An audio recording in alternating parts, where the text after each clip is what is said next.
Today we're going to read The Seed Who Was Afraid to Be Planted. And this book is by Anthony DeStefano.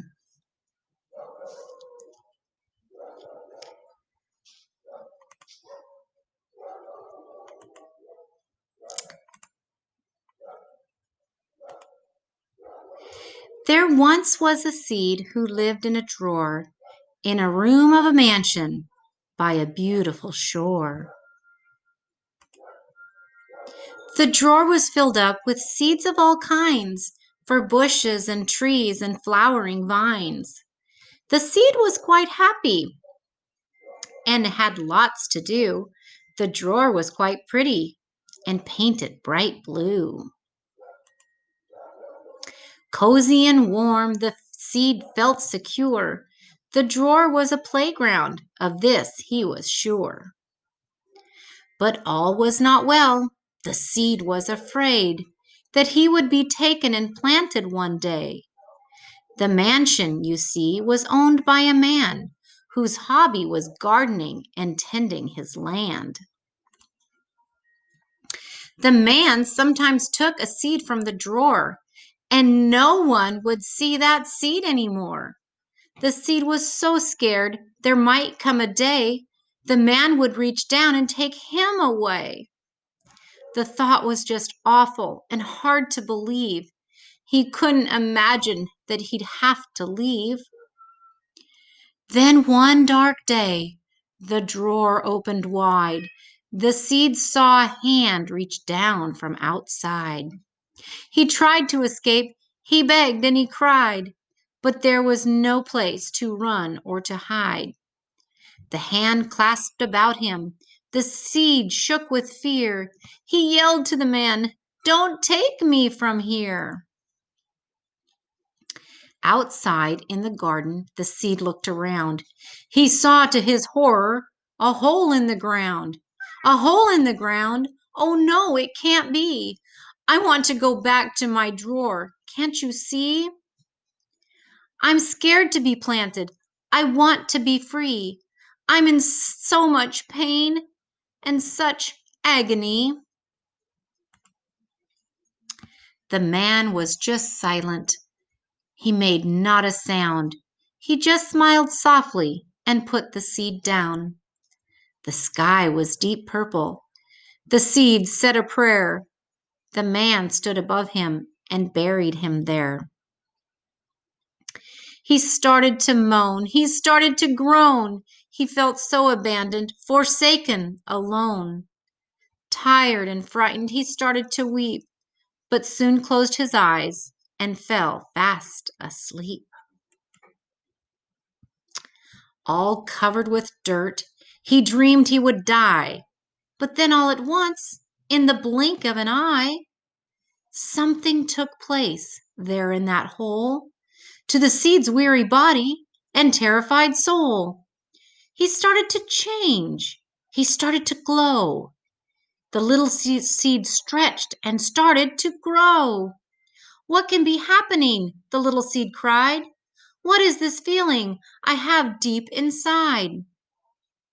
His body expanded. He swelled and he grew. He rose in the dirt till his head wiggled through. Once through the soil, he saw a great light. The sun in the sky was dazzling bright. Slowly but surely, the seed was aware of rising and climbing up into the air. At last the seed realized, at last he could see, he was really and truly becoming a tree. Higher and higher the little tree went. Into the heavens he made his ascent. Suddenly branches sprang from his side. Hundreds and hundreds of leaves multiplied. The branches grew nuts and fruits that hung down. They swayed in the breeze and covered the ground. Then, filling the air with fragrant perfumes, the tree sprouted flowers and blossoms and blooms.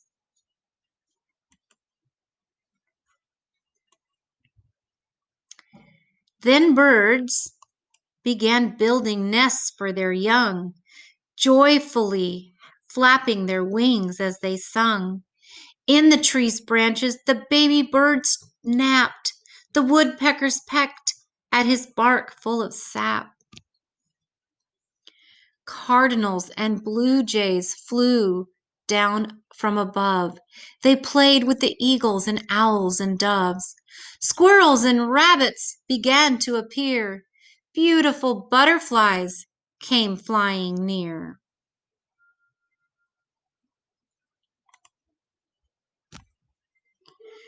The tree was amazed. He looked at the scene. The sky was so blue, the garden so green. Mountains and vineyards and cities he saw. Millions of mansions looked over the shore.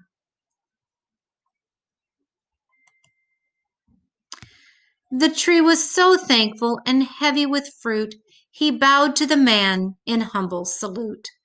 The man stood below, a smile on his face. His children were running all over the place. They climbed up the tree, they swung from his vines.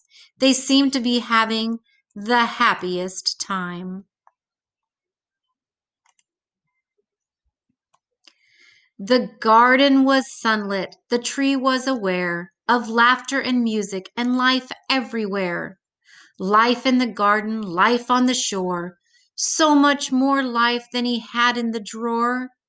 A breeze stirred his leaves, a wind howled through. The tree understood that all things were new. The tree understood that he had been freed. He barely remembered when he was a seed. He barely remembered his life in the drawer. His fears disappeared and returned nevermore. The end. This book is based on some passages from the Bible. Out of the ground, the Lord God made grow every tree that was delightful to look at and good for food, with the tree of life in the middle of the garden. That was from Genesis. Truly, truly, I say to you, unless a grain of wheat falls into the earth and dies, it remains alone. But if it dies, it bears much fruit. And that's John. The kingdom of heaven is like a mustard seed, which a man took and planted in his field. Though it is the smallest of all seeds, yet when it grows, it is the largest of the garden plants and becomes a tree, so that the birds come and perch in its branches. That's Matthew. Then Jesus went with his disciples to a place called Gethsemane, and he began to be sorrowful and troubled.